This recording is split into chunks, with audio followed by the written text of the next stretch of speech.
You got to take Fat Mike out golfing. I've golfed with him. You have? Times. You golf with Fat? Yeah. Fat Mike is awesome. He is? Yeah, Wow. I mean, he's a good golfer. I mean, I think he was just on your Tuna on Toast. Yeah, Fat Mike was on. Yeah.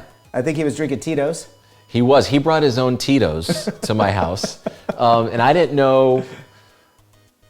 I mean, I don't know if he drinks or not drinks, so I didn't offer him drinks. But he starts pulling them out like in these holsters, all like the airplane sized Tito's. I don't know if he's back to drinking, so that's why I asked, because I was going to ask, was he drinking that? I mean, how long have you known Mike, by the way? Not long. Not long? Okay. Not long at all. Okay. I've known Mike for a bit, and then became a little closer over the last couple of years with him. Right. Yeah, because you guys you covered a song, didn't you? We did a cover of Linoleum. This goes back to your title, Tuna on Toast.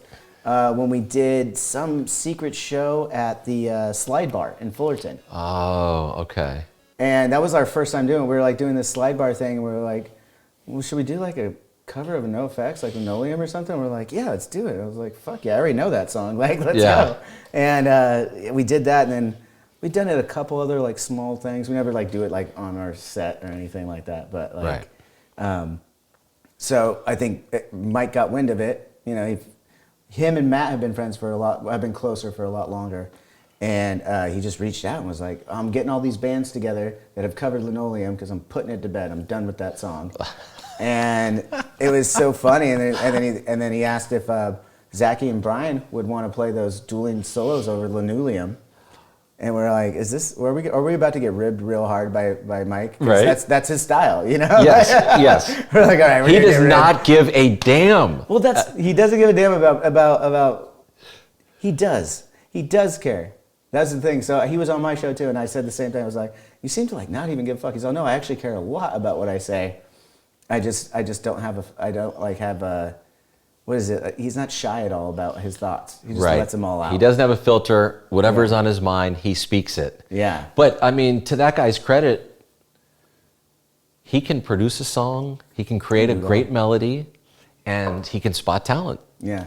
Not everybody can do that. You're a big NOFX fan then? I'm a NOFX fan, but it was more, as Mike and I on the podcast talked about, like they didn't really want the radio play. He's like, we just want to work just at our own schedule. If we get on the radio, but then we have to go to a radio show and all this stuff. I would have never guessed that by the song. I can't play this song on the radio. Right.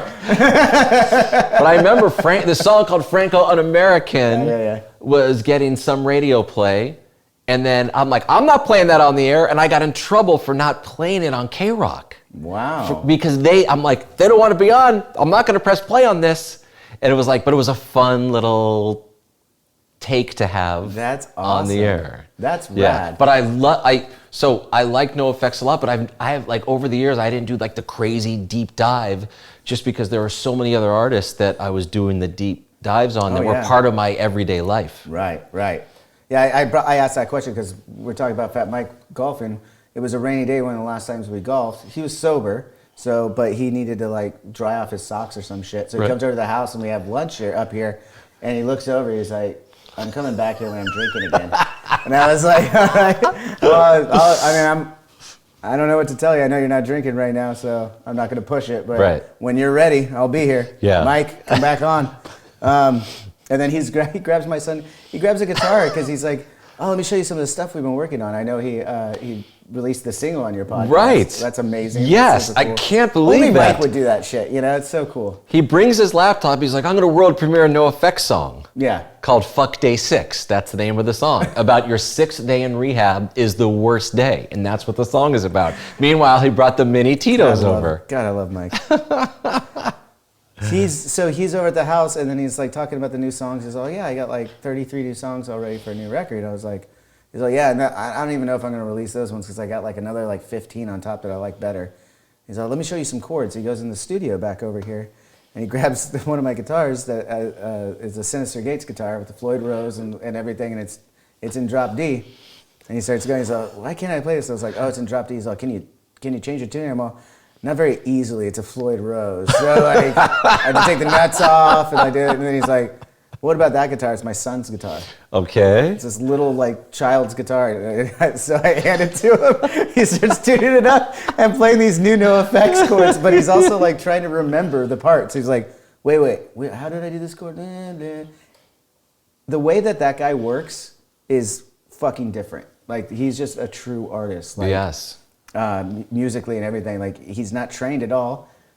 That's how he comes up with this shit. He just comes around and like just finds these crazy chords and does weird melodies over them. Right. Yes. And I've said it before, and I've said it to his face. I really do think that NOFX is the Beatles of punk rock. Wow. Because they just that songwriting element that they bring to punk rock, I think is second to none.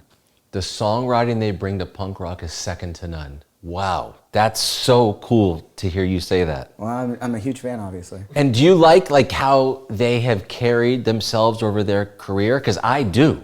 Oh, a million, 1,000%. Absolutely. They like have stuck to their plan, and no bag of money over there or this there is taking them off it. No, they never.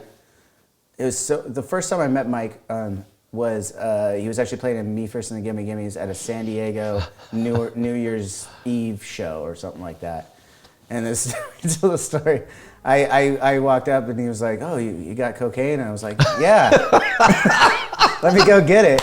And I went into the bathroom to grab it, and I came back out, and he was gone. And I was like, he's like, "Oh, go to my hotel room." And I went to his hotel room, knocked on the door later, didn't answer. I was like, "What the fuck?" So we just partied.